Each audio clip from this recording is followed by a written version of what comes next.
Welcome to Luca and Miguel. Enjoy the video. You start by signing in and confirming Wi-Fi. System changes sometimes require the latest update. Once signed in, open Settings, scroll to Advanced, then choose Languages and Input. Make sure you're using the primary account you want affected because region can tie to account services. If a pending update appears, finish it first to avoid conflicts. Now you're in the right menu and ready to modify language and region preferences. This first step prevents later failures and keeps your settings synced. You'll add or select the language that matches the region you need.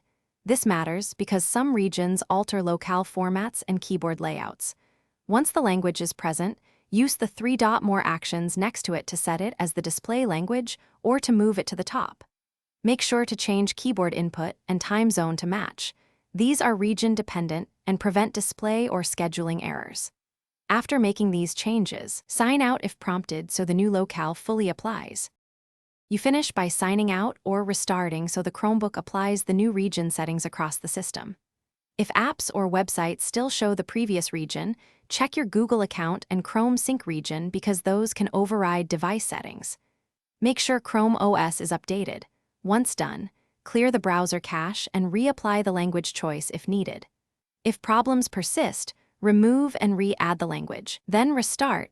This usually resolves lingering locale conflicts. Thanks for watching and please subscribe. It's the best investment you'll ever make.